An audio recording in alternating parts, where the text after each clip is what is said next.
So in this video I would now like to go a little bit more practical on you and take CBT back to its roots, back to its humble beginnings.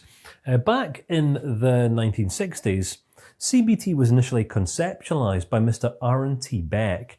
And this is Aaron here, very handsome man, I'm sure you'll agree. He said, one of his most famous quotes was, "Stop being how you're being and give yourself a chance to be much better instead." Quite a profound statement. Aaron Beck was a real believer. He really subscribed to many teachings that spawned from our ancient Greek philosophical forefathers. I know Aaron had spent much time in his younger years studying the works of Aristotle, Socrates, Plato. One in particular, who was also a favourite of Mr. Albert Ellis as well, was Epictetus, right, the Greek philosopher.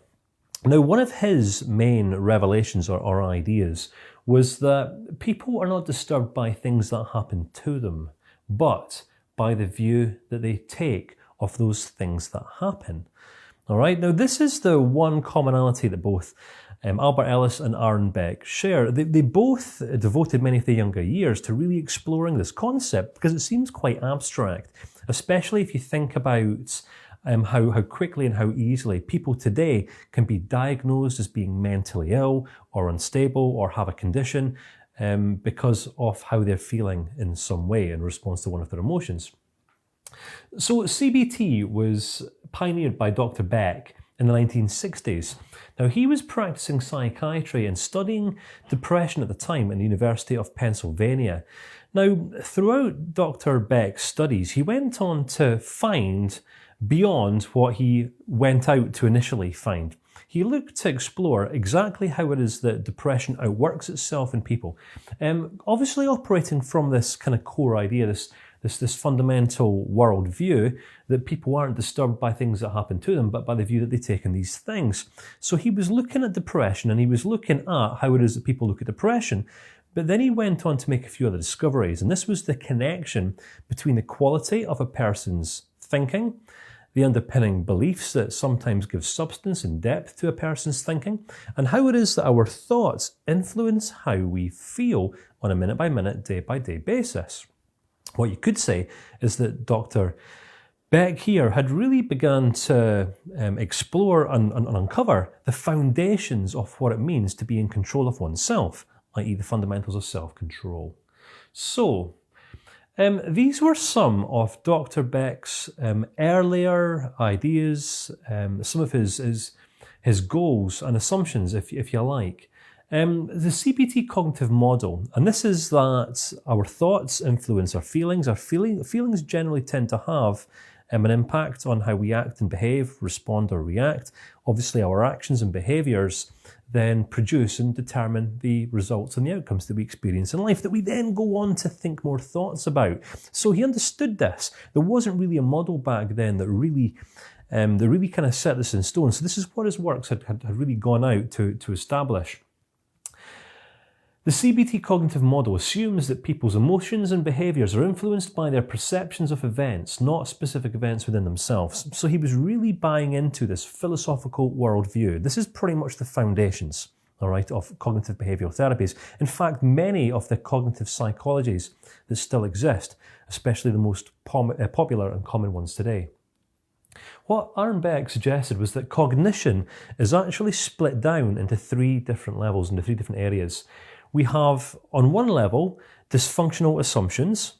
There's the assumptions that we make on a day-by-day basis, where we think that what we think is accurate and right and true, when 99 times out of 100, the truth couldn't be any further than that which we think is true. Sometimes we can really deceive ourselves by assuming that our assumptions are accurate and correct, because they very rarely are. Because I guess as imperfect human beings, we never have all the information, we never have all of the core underlying truths. And if you think about it, just understanding ourselves can sometimes take an entire lifetime, never mind setting out to seek to understand the entire human race or, many hundreds, tens, dozens of other individuals.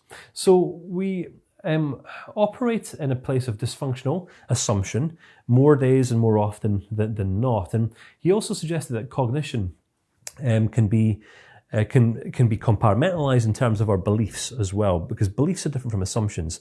Assumptions are more automatic. Beliefs tend to be developed over time. Say for example,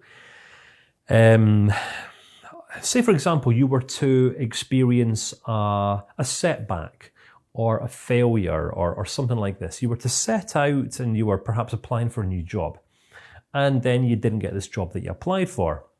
Now, if this was the first time you'd experienced rejection or dismissal in this way, well, you might not necessarily have the same or a similar event to relate this to from the past. So you could assume that perhaps your employer was just having a bad day, perhaps you were having a bad day, so this might not necessarily be enough to stop you from going out and pursuing another job. So then you go to a different employer and you apply for a secondary job.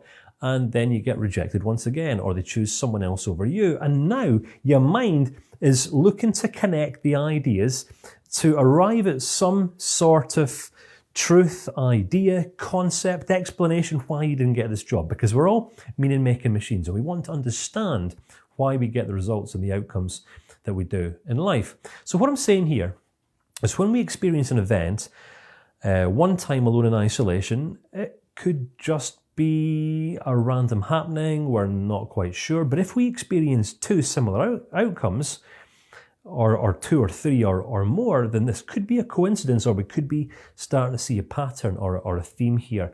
And it's generally when we see two or more similar outcomes in response to a certain course of action or goal that we pursue, then this is often where beliefs are born. When we gauge the response or the outcomes that we're getting in a few areas of our life and say, well, I didn't get what I wanted here, I didn't get what I wanted here, I didn't get what I wanted here, this must therefore mean that I am not this enough, I am not that enough. And as human beings, right, we have this ingrained tendency to assume the worst, don't we? Or am I just speaking for myself here? I've worked with many people over the years, and I am yet to be misproved in this area.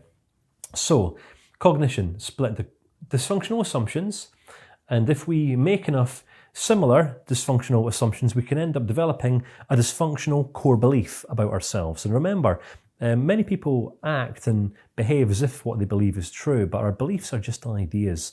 They're kind of just conclusions that we arrive at about things, about ourselves, about the world, or other people in life. And then we have negative automatic thoughts. NETs, Dr. Aaron Beck referred to these as. And this kind of ties in with the idea or question that I asked in the last video. Where on earth do our thoughts actually come from? I mean, if you were to stop just for a second, and yes, you're watching this video and you're listening to me, but just become aware of the automatic thoughts that you're having in response to this video, right? When we become aware of our thoughts, we can sometimes become aware of just how completely irrational some of our thoughts actually are. We end up thinking about completely ridiculous, irrelevant things. It might be the case you're looking at my shirt colour. You don't like my shirt. Why is he wearing that shirt? My goodness, he slurs his words. He's an imperfect communicator. And we end up thinking about all of these completely irrelevant things inside of our minds, which sometimes comes at the cost of us focusing on more important or more meaningful things. All right, so when we're talking cognition, all right, we're talking about dysfunctional assumptions, core beliefs, and negative automatic thoughts. So our role as cognitive behavioral therapists is to understand how all of these three things all merge and outwork themselves in our lives, which is what we're going to be looking at very, very soon. Formulation. This is a word that's commonly used. It's a process by which an individual's experiences are placed within a cognitive behavioural framework. Now, I haven't shared with you this model yet. In around about 2 or 3 videos time, I'm going to introduce you to the ABC model. All right. Now, if you think about it, think about the last time that you were offended by someone. Perhaps someone said something or they done something and you just were enraged, or you got scared, or you got angry or sad or something like this. A very, very common response that people make today is, so-and-so said this and it made me feel like that. All right, well, this ABCDE model, this formulation process, it gives us as cognitive behavioural therapists a framework to actually dissect and break down people's actual experience in life to help them make better sense of themselves. Because if we understand that we have a tendency of making dysfunctional assumptions, of developing unhelpful, sometimes completely inaccurate beliefs, and we're all operating and having these negative automatic thoughts pretty much all the time, then it goes to, it might lead us to question how much we can actually trust ourselves to make wise and well-informed decisions, to actually be accurate in our thinking, right? So this is kind of what CBT really sets out to explore and answer. How accurate are we when arriving at assumptions, when making decisions? How truthful, how accurate are our beliefs? So formulation is a process through which we can analyse and really critique and evaluate this. Right, I'll explain this in a few videos' time. CBT is a process, cognitive behavioural therapy. In the next video, I'm going to give you a breakdown of keywords. All right. If you were to go online and type in the definition of cognitive, the definition of behavioural, definition of therapy, there are millions of different definitions out there to be found. So I want to give you how it is that I define these words. So when I'm giving reference to these words, you understand exactly what I mean, just to make sure that we are operating on the same page here, because that's quite important, especially if we're going to be spending another 20 or so hours together. CBT is time limited. It must be. Some forms of therapy and helping tend to be open-ended. Now, an example of this can be more conventional counselling, and this is where, I have a lot of friends. I have people who've been practicing counselling for decades, and there's one man who I know, who I shall not name, and he talks about a lady that's been counselling for over a year and a half, and I think, my goodness, a year and a half in a form of therapy. We've got to question how effective the therapy actually is. Is it solution focused? Is it goal orientated? What are we actually working to accomplish here? Or is this therapy actually just creating a space for people to focus on themselves, talk about themselves? Because that's not really going to help people to move forward in life. All right. So CBT must always be time limited. It must always start with an end in sight, right? Either 2 sessions or 3 sessions or 5 sessions. There must always be a purpose for any sessions that we go on to host and make available for our clients as CBT practitioners. And our therapy must be solution focused, solution oriented, and collaborative by nature. And by this, I think I've already suggested that it's not okay for our clients or those people that we invest our time into to come to us and become dependent on us.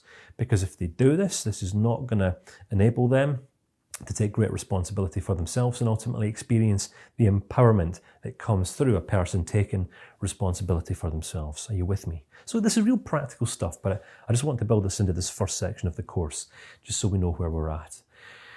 CBT involves cognitive techniques. I haven't presented you with any of those just yet. Very, very simple frameworks and processes that we can use to simply help people make better sense of themselves. Right? This isn't complicated stuff. Some of the academic institutions have done a fantastic job of really overcomplicating the human experience, but that wasn't what Aaron Beck set out to do, and it certainly wasn't what Albert Ellis set out to do, and it certainly wasn't what any of the ancient Greek philosophers set out to do. They set out to seek to understand the human experience, not overcomplicate it academically. All right? There's one thing being presented with ideas like this, but if we cannot relate to them or build them into our lives, we've got to question how valuable they actually are. So, that's really all I wanted to share with you in this video. A few practicalities, really taking you back to the roots, where CBT first began. Now, obviously, ideas build upon ideas, knowledge builds upon knowledge. This is the ancient Greek philosophical way. This is pretty much where science has come from, and cognitive behavioral therapy is referred to as a life science, all right? But it's also a set of very, very pragmatic life disciplines. All right, so we can look at it as a science, or we can look at it as a set of life disciplines. If we build into our lives, we become far more empowered and far more effective in our day-to-day decision making. All right, so just a little bit of context around CBT as a helping practice. Hope this has cleared up things for you a little bit. And in the next video, I'm just going to highlight and take you through a few key words that I will be giving reference to throughout the remainder of the training, just so we're singing off the same song sheet.